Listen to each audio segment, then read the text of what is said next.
wildlife biologist Eric Orff with my New Hampshire Fish and Wildlife YouTube channel, and today I am interviewing someone that I've thought about for a while and worked with a long time, Ted Walski, the New Hampshire Fish and Game's turkey biologist, down here in his Keene office. So I want to capture some stories from our veteran wildlife biologist, and today I'm starting with Ted. So Ted's going to talk about some of the history of restoring turkeys to New Hampshire. He's a man I have admired for a long time. His mind is unbelievably, knows every plant, every animal. A person I've enjoyed knowing for actually close to 50 years. I first met him in the late 60s when he was doing some cottontail rabbit work and came to my house in Londonderry. So I've known him for a long time, and it's been a real pleasure. And Ted is right there. And Ted, tell us a little bit how long you've been working for Fish and Game. 47 and a half plus years. So what year did you start? I think it was April 1st, 73, if Okay. not 72, but it's been a while. I had other projects to begin with, and then the first turkeys, I was a graduate student out of the Army in the Fish and Wildlife Service, lived in Dover, 1969-70, that winter. 11 wild turkeys were flown up by an airline pilot friend of mine from West Virginia. A trade was arranged because you couldn't go out and just buy wild turkeys. That thing doesn't exist. They have to be live trapped and moved. And West Virginia wanted a few porcupines to multiply and eat the Fisher rather, yes, to eat the porcupines, you know, that damaged trees Yep. and bark. And so that New Hampshire paid its trappers X amount per Fisher, and they were flown down in West Virginia. So again, it was the New Hampshire trappers that allowed or participated in the very first effort to restore turkeys in New Hampshire. You know, I never thought of it that way, but that's true, because, you know, you just don't go out and trap something that readily. Right? So it was the trappers that... Unless you know your species. Like I can smell a rabbit from a mile away and go and set a box trap just right. Yeah, if I'm walking through the woods, I can smell a Fisher, because I handled so many over the years. So, all right, so finish up about that story. So what happened? 11 more moved. Pawtuckaway Park was chosen, not by me. I wasn't quite with the department then, but it was a couple of thousand acres, and further to the east is Bear Brook State. Pawtuckaway is split between Nottingham and Deerfield, and not much was known about wild turkeys in northern New England at that time. And unfortunately, I've said at different talks on turkeys, 3 basic things didn't work well. You got one of the 2 worst winters of the 20th century, the winter of 69-70. I lived in Dover then. You had long-lasting snow for about 4 months. And Pawtuckaway Park didn't have any farmland, hardly no field land. Right. And you got to have, in northern New England, Minnesota, Michigan, you got to have some farmland for brood habitat, winter foods, corn wastage, and Pawtuckaway. And then the next winter, another 15 turkeys were flown up from West Virginia. So you were involved with that because you knew the pilot. Yeah, this is true. But, so you were helping restoring turkeys before you even worked at Fish and Game. Yeah, you got it. And I was a rabbit person heavily before that. I've never heard this story. That's awesome. All right, let's go into the one that worked. And how did that happen, So and what did it Pawtuckaway take? didn't work out because of the 2 successive bad winters, and Fisher got a number of them pretty quick there too. That was a high Fisher numbers in 1968. Like, and then you'd have to say that eastern strain or eastern wild turkey wasn't the hardiest coming from West Virginia. Right. But the ones we got in 75 came from the Allegheny State Park on the southwest New York. They had farmland too there. And right across the border is Allegheny National Forest in Pennsylvania. So in January 75, and there was no trade involved, it was just the Turkey Technical Committee, the biologists from each of the Northeast states would meet once a year. They'd given some to Vermont, and then New Hampshire got the 25 in January 75, and we released them in western New Hampshire between Keene and Bellows Falls, Vermont, because on the New Hampshire side, Walpole, Westmoreland, that area, and they took off pretty good because the best farmland was picked. Absolutely, which yep. was in the Connecticut Valley towns bordering Vermont. Right. And there was already some on the Vermont side. And that Okay. river's no real barrier on the ice. They can walk across. And they got wings. And then shortly after that, that was my main project I was assigned. So I made, over the years, 15 major transplants. I trapped turkeys in towns in Cheshire, Sullivan County, and moved them to other parts of New Hampshire. So when did that actually first start that you started moving them? Do you remember about when that was? In the early 80s, maybe? 1978. 1978. April Fool's Day, because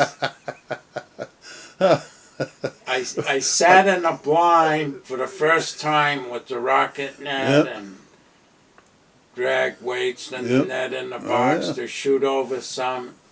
And when I shot it off that morning over turkeys in the bait, the weights, the drag weights on the net were frozen to the ground. A few square inches of frost is powerful. Huh. So I learned that lesson right off. You had to put some polyethylene plastic under each one. Wow. So there was, Well, you Well, caught some. How many did you catch that day? Do you remember? the next day I caught Okay. maybe a dozen or less. And And where did they go? they went east towards, let's see, and they went to Lineborough, just north of Milford, Lineborough, Okay, yep. Mount Vernon, Okay. Francistown. Yep. You got 4 mountains there: Piscataqua, Rose Mountain, Wind Mountain, Okay. Lineborough Mountain. And it was New Hampshire's little best orchard region. Yes, yep. Part of that choice was, I figured those orchards are like semi-fields. Right. Yep, They're yep. going to be good brood habitat, Oh, southerly facing slopes, earlier Okay. snow melt, and so I moved, what was it, 18 or there 15, or I had to trap in several places to get that number. Now, I remember in the 80s, I'm going to say the early 80s, that you kept, working over here because the office at the time was in Concord. You had to drive back and forth, and you lived in Northwood. And then you would ship turkeys to headquarters in Concord where I was. And I remember letting some go up on Upper City Road and kind of Pittsfield, Yeah. Barnstead. That was the second transplant Oh, was it? in January 79. Okay, And it was a hard winter. yeah. I tracked them, and I did it where 3 towns come together, Yes, or yep, almost yep, 4, so yep. I was democratic. And it was, I didn't see what they were going to have much to eat there, but But you got some farms right there, the Boziak Farm and the Toll Farm Toll and Farms. Osborne, Yep, and Osborne's, yep. they've done well up there. They always spoke highly of you. Every time I talked to them, and I did for decades, they all wanted to say how they enjoyed having you around and working with them. So, But each site that I picked, because I had no say in Pawtuckaway Park that had no fields or farmland, but the dairy farms are so important as they were then for the winter food. Yep. The corn wastage that goes through the dairy cows and the manure piles, the manure spreading. You always see them on the manure piles, absolutely. Other animals use that source too. And with dairy farms, you have pastures and fields. You tend to have more of the barberries, multiflora rose, sumac, wild apple trees. Yep. Because we're the second most forested state, and you're not going to have these fruiting Besides items Maine. where you got heavy forests. Yeah, I think I read the other day like 87% forest or 85. So we're actually you have gained over the last couple of decades. We have more forest than we did 20 years ago. Yeah, most of the New Hampshire towns are about 90% forested now. But the summer habitat is the best at the farms too, because those fields have the most grasshoppers, crickets. That's why people see young turkeys and flocks in the fields a lot. That's what they're after. Now I remember, I think I was involved somewhat with a release in Chester. Later after Chester that, Dairy, Hampstead, yeah. And then the last one I remember was it Tuftonboro? I think that was the last one I remember. That was next to the last transplant that I made. I remember letting some go in a big pasture up there in Castle Tuftonboro. in the Clouds, Yep. up in Moultonboro, Yes. Tuftonboro. Yep. So tell me about turkey numbers. How have they grown over the decades? And actually, when we first arrived, you talked about how difficult it was to work over here, late and then try to drive home back to Northwood without falling asleep. Well, this Keene office was the last of the 4 regional offices to be made, and I lived 17 miles east of Concord, so I had to camp out in an old barn here, and I bought an old trailer with no heat. And You bought it on your own and moved it over here to live by the turkeys. Something like that with wildlife to succeed, there's no such thing as 8 to 4 hours. You've got to persevere if you want to trap them or do good research. And so that used to scare me. There wasn't hardly any garages open between the Connecticut River and Northwood, and late at night, no radio in the truck. You didn't want to close your eyes. But So tell me about how the turkey population has grown over your 47 years, did you say? yeah, the first season we had, because the first successful turkeys were 1975, and then in 1980 we issued like 700 permits, took about 39 turkeys over here.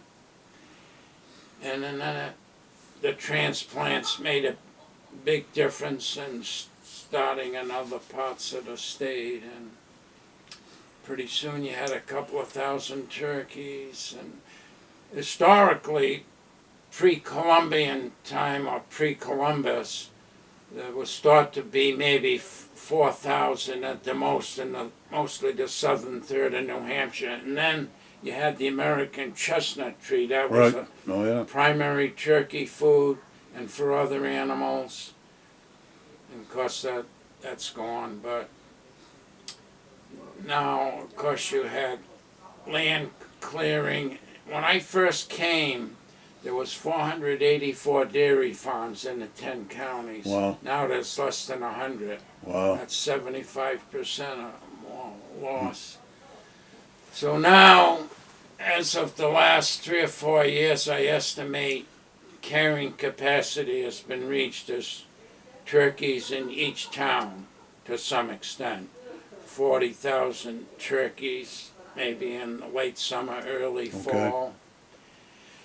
Because they're dependent on hatching weather can severely affect them, like grouse, some other ground nesting game birds, and you may get some bad years, which we did around 2 successive years. I think were 81 and 82.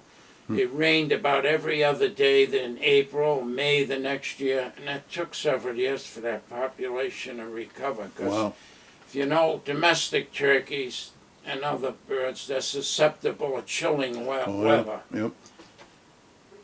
And then the 40,000 turkeys is probably about now what the maximum we're gonna get. And how many hunters taking now? Did he have a record kill last year? This spring was, I guess you could call it that. It was over 4,000. It was a little over 5,000 Total, between the most spring of and the fall. month of May. Oh, Now there oh, was really? another 1,200 roughly taken in the short fall season. Okay, yep, nice, wow. Fall season is, for some years, has been archery for turkeys concurrent with the 3-month fall archery deer season. Yep. Now we have a 7-day October shotgun turkey season. Right, But one does not want to take too many in the fall because that could negatively impact on the spring season. okay, Spring season is the big popular season. You're gobbling, calling turkeys. That doesn't happen right. much in the fall season. And there's other hunting going on in the fall right. season. So there's little doubt that we'll have fewer turkeys in New Hampshire. They're kind of, you said, maxed out pretty much in every town, so the future's really looking good for turkeys, thanks to you. Well, I'm glad to think You I do I deserve was the credit. part of it. You know, I could have lost out in Vietnam like a lot of poor soldiers Yeah, did, because yeah. that's when I was in. Yeah. So I survived to contribute something to society and to my fellow hunters. That's the big reason I work hard at it. Yeah. You know, I turned out of my driveway to come here today, and what do I see? 6 turkeys crossing the road. So If you've seen your daily turkeys like you Yes, have I your do. daily Yeah. bread, no matter where you drive. wherever if you you're are, looking there are good. turkeys. Yeah, you've done a wonderful job. We sportsmen, certainly, and we the citizen, thank you. You've done such a great job. Now, you told me earlier you're thinking about winding down your career after 47 plus years. When are you wrapping it up? Maybe the end of this month of November. Yeah. Otherwise, the coyotes may be scraping me off, scavenging me off the ground. In the wintertime, Ted has done deer yard searches like all the wildlife biologists do here in New Hampshire, and winter duck box checks, so there's always a chance that you might not come home that night and a coyote might dine. So Coyote wants to beat the coyotes, Ted wants to beat the coyotes at their game and not let them feast on him. So he's going to wrap it up, but I'm going to wrap this up too. It's been an awesome interview, Ted. Thanks for letting me come down, and I sure have enjoyed working with you all these years. You're a good friend to know. Thank you very much.